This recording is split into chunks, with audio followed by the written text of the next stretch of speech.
Welcome back to the top! The name is Gearhart, the game is Pokemon, the coach of the Seattle Staraptors. I hope you like the new intro, but today I'm sitting here at the beginning of it all in Hoenn, Little Root Town, as we go on the road through the tour of Hoenn, as we go ahead and advertise the GBA, the D-League, and the Seattle Staraptors throughout this season.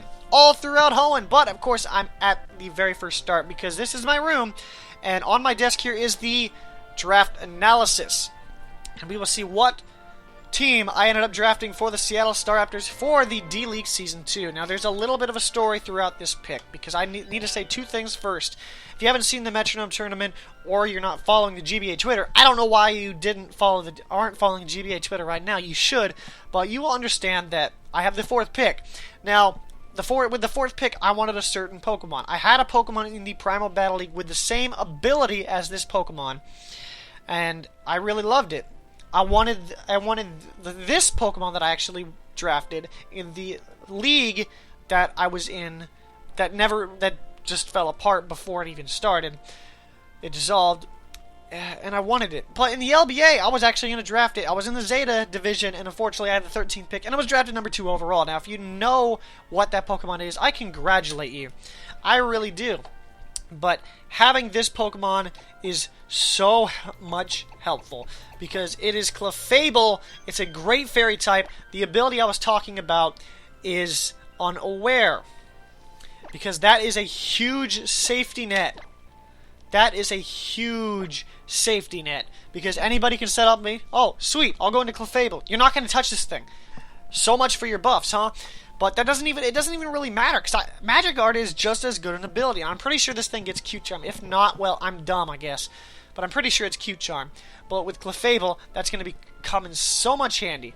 The one thing I needed to also say is Cooper also nicknames Pokemon after the Mega Man series. I'm going to nickname all my Pokemon this season after a certain series, one of my favorite series, that being Shin Megami Tensei, more so Persona, because, yeah, some of these aren't actually going to be nicknamed after personas because nothing really fit.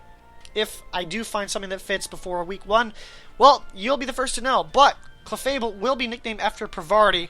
You'll see which persona that is on screen.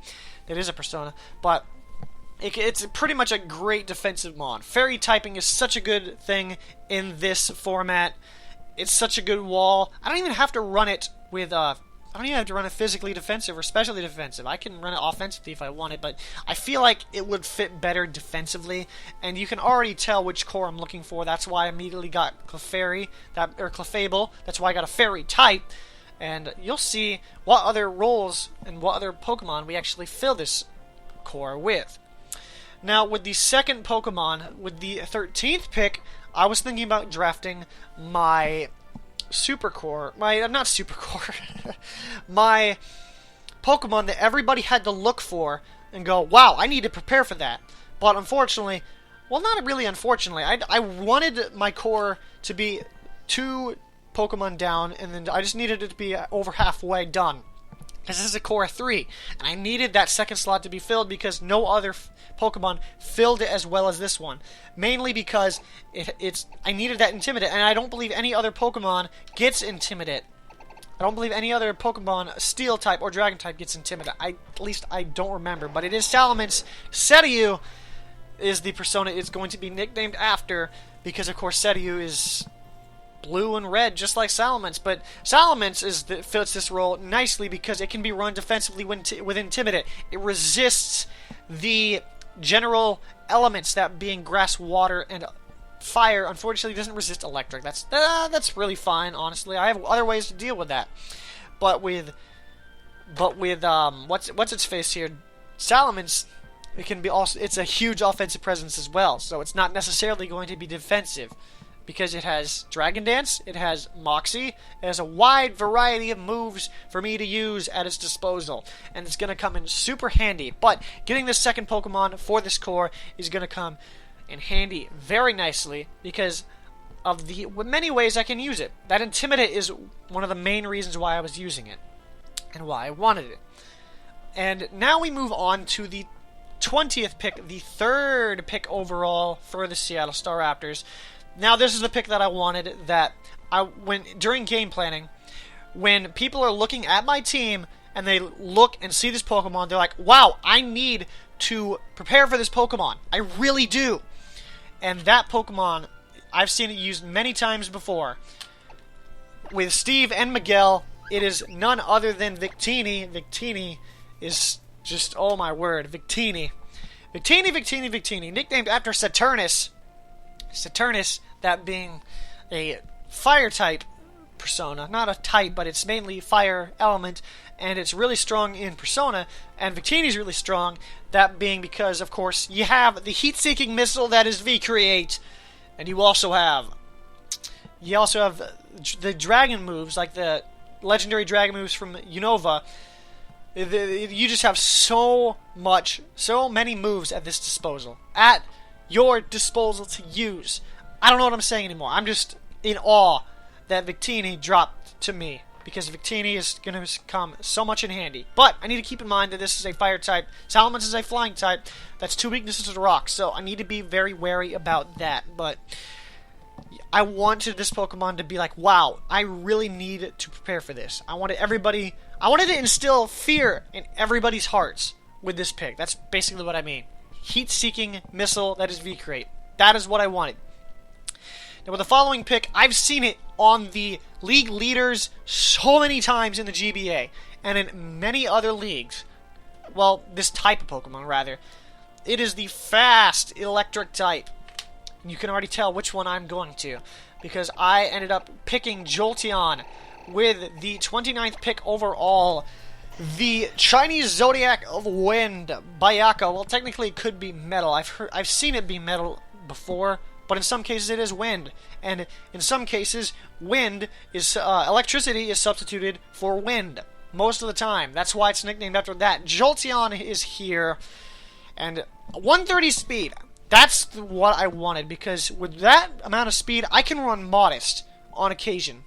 Sometimes I might have to run Timid just to outspeed a certain thing, but most of the time I hope to be running Modest, because that way I can hit you with more power. But the whole point of this is because I needed the speed. Speed is key in Pokemon battling, because if you have speed, you will most likely win, because you get to strike first. And as long as you have speed, you will go first. That's pretty common knowledge, honestly. But with the fast electric types, I've seen a lot in the league leaders on many leagues before, and I wanted to get a nice Volturn core with Victini and Jolteon, and maybe another Pokemon. But you're gonna have to figure out what that Pokemon is later. But having that fast electric Pokemon is gonna come very much in handy. And with the next Pokemon I'm looking at, this is the one that I took a little bit of while on, because most of the bulky waters were leaving, so I decided I really needed a bulky water, but I also still needed a spinner. I already had technically a defogger in Salamence, but I really needed a spinner as well, because I didn't want to have to rely on Salamence having defog every single week. That's not a good idea. I've already been down that road before with Zapdos in the Primal Battle League. I really don't need to do it again. So I ended up combining the two. I'm going the wrong way. I ended up combining the two, and I'm not sure how well this will work, but we ended up getting Tentacruel, and that could be bad, that could be good. We will figure this out, because I was considering grabbing Gastrodon and then something else later, but I decided to go with Tentacruel, mainly because that gives me a poison type, that gives me other ways around it, and yeah, pretty much. Rapid Spin is going to come in handy. This is the second thing that we can use for Rapid Spin, or to get rid of hazards, I should say. And Tentacruel is that bulky water, mainly special, but on occasion I can run it physically defensive as well. And it's still 100 speed, which is really odd for a defensive mon. But I've used Tentacruel in many ways before, and Tentacruel will come in handy as we go throughout the season, as it's part of another core, the Fire, Water, Grass core, which you will see what Pokemon fills the Grass one later. And now, remember that core from earlier? Clefable and Salamence? Well, you're going to see what Pokemon was left, because I managed to go ahead and grab this. I actually saw Cobalion get picked earlier, or Cobalion, however you pronounce it, and that kind of got me worried, because Ellie was super sniped with that pick. Mike picked Cobalion, however you pronounce it, and she was super sniped, and I was thinking she might take this Pokemon. It was another RU pick. It was, and I was like, I might as well get it now, because if I don't know which Pokemon I'm gonna get to fill this role. So I decided to go with the Uber Steel type. I actually forgot to tell you the nickname of Tentacruel. I'm not actually going to change the persona just yet, because its persona is actually Kraken.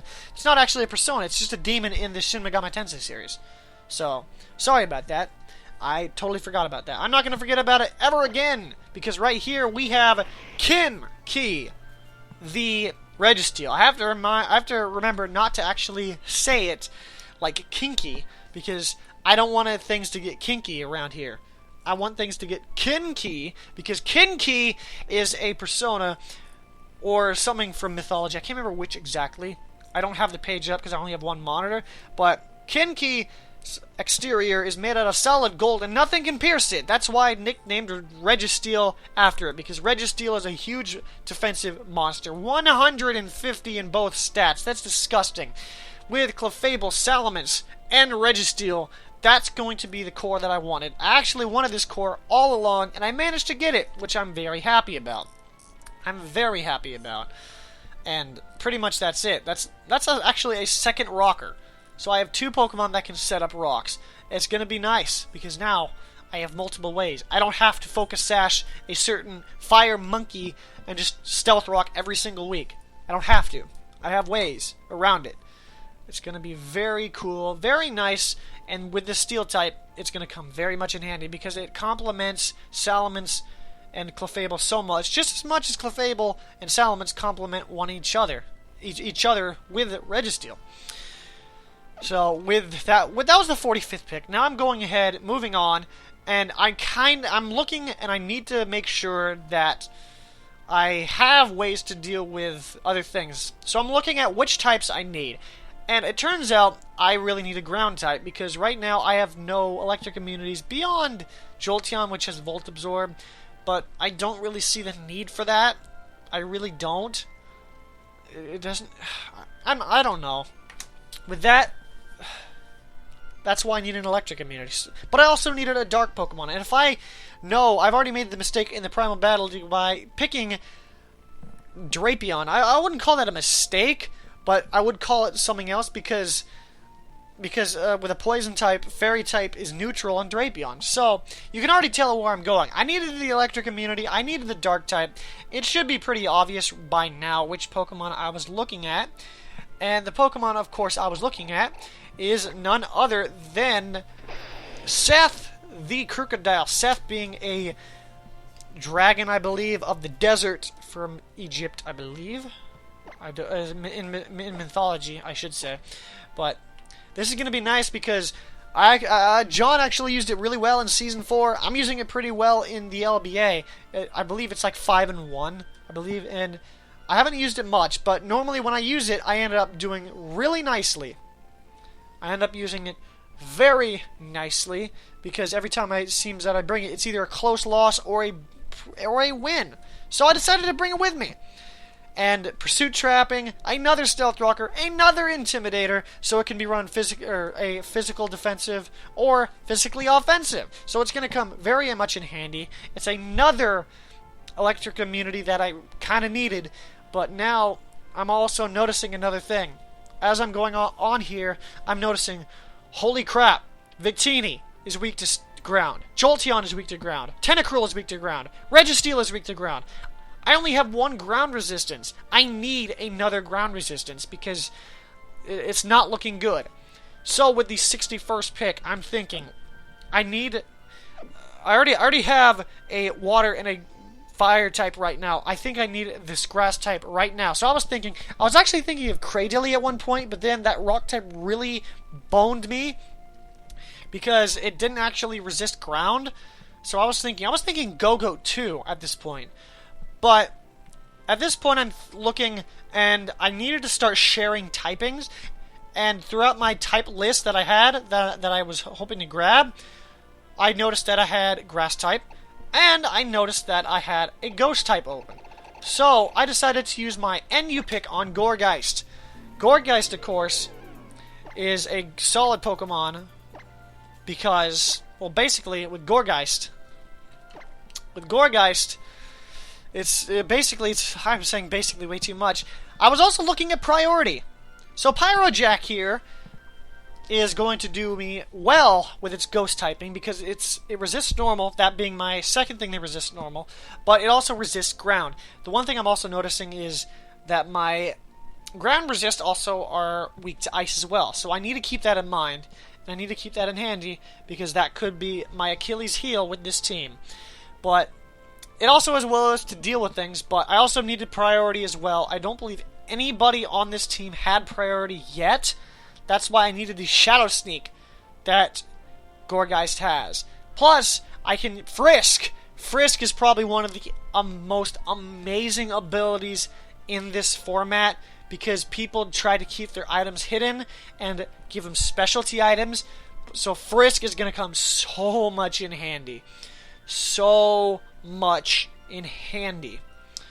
Another thing that I wanted about this is that there's 4 types that I can use with this thing. 4 types of them. I can be speedy and defensive. I can be speedy and offensive. I don't know why I would, because I think the attack drops the smaller the pumpkin gets. I can be speedy and I can be bulky and offensive. I can run this many ways, but all that matters is that I have ways to deal with the ground types, and I have ways to deal with the other things, like priority-wise. Anyways, so with that, I'm looking, and that was the 61st pick. Now we move on into the way out of left field picks that most people pick, and you're thinking, whoa, that's very surprising. That's very surprising. I wanted this pick so bad, and I was thinking George might take it right before me, but with the 68th pick, I've actually used this Pokemon before, and it has destroyed lives. I've seen it, Hey Dun use it so many times, and it's just a super powerful Pokemon that I really wanted to pick up. And right now, I'm not finding it in this Pokedex, so please bear with me. I'll actually just say it right now. It is Basculin. Okay, I see it now. Basculin with adaptability is destructive. Choice banded Basculin. I've seen it do work hundreds of times. Literally, it's a heat-seeking missile, but with water.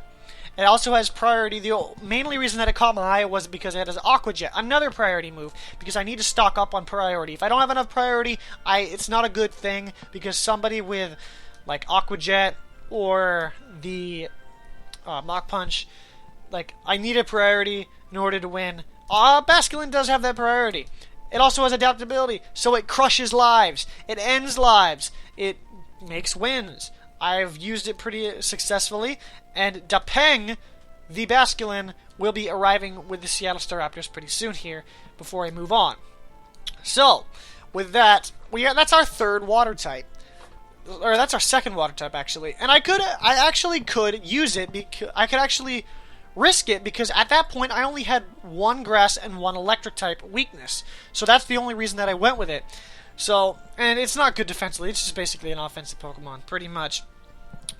So, with the next pick, another way out of left field pick, that would be, I needed to get off the ground, again, because at this point, I already have, what did I have by this point? Well, I already had 4 ground weaknesses, and I needed to get off the ground. Now, I know this Pokemon isn't very defensive, I know it isn't. But I could afford it. Because I only had 2 rock weaknesses at this point. And the thing about this Pokemon is that it can actually set up and sweep. And I actually don't even have it in this Pokedex. Oh wait, no. Yes, I do. Here it is. Yanmega. Yanmega is our Pokemon. We're actually going to pick up with the 77th pick, Samael, the Yanmega. Speed boost, tinted lens. I feel like it's very underrated. I've never actually seen this Pokemon used in this format yet, so I don't know how it will work. But I needed to get off the ground. I know it isn't very defensive. Well, it can be, but it's with the rock weakness, it's not a good defensive Pokemon. Technically, it's another defogger, I guess you could say. But it's not one I use often.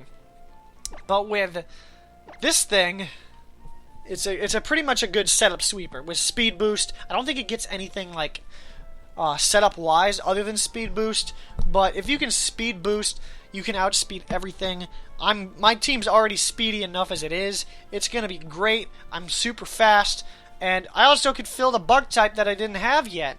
So that's very great too. That adds a little bit more of resistances, especially fighting, because I have 6 fighting resists. And the one thing that I don't have is a ghost type. Or no, I do have a ghost type, but I only have 1 ghost type resist, that being Crocodile. So right now, I need something that can deal with ghosts defensively, and I can also afford to get something that's weak to fighting. And I haven't gotten my Mega Pokemon yet. So at this point, I was thinking there was only 1 Mega for me, because once I locked in Yen Mega, I only had 2 types that I needed. My favorite type being fighting, and my favorite type being fighting, and I also needed a normal type. And that is going to be Mega Lopunny. I've used it in the GBA, or the Primal Battle League. You're not going to show me your Mega? Well, I'm sorry then. I wish I could show the Mega, but I'm not. But it's Lakshmi, the goddess of, I believe it's beauty and power, I think. But that's what it's going to be. Mega Lopunny. 136 speed. I'm all about that speed, baby. I got my defense. I got my offense. I think I'm ready. I've used this in the Primal Battle League before, where it went, I think, like 7-3 or 8-3. It was really good. It was in the top 10, I believe. So I have experience in the format using Mega Lopunny, and I'm so happy to have it back, because I was one of the only few who took a flyer in the Primal Battle League, because it started before Oris came out, and there was only 2 people who picked Oris Megas, so you had to wait before you can use it. And I took a flyer on it, and it was a good payoff because it did well, and I can't wait to use it again in the GBA. There's many ways to use it. It's super versatile. Shout out to Mega Bagua. And I hope to use it very nicely once more. So with that is my team. I love Mega Lopunny. It's one of my favorite Megas, and I hope to use it well. But with that is my draft. And I will actually see you in Rustboro City as we play Week 1. I don't know when it is. I don't know who I'm against. But it should be nice. I will see you as we advertise the GBA D-League, the GBA, and the Seattle Staraptors as we take on whomever at the Rustboro Gym. I will see you back at the top. Later.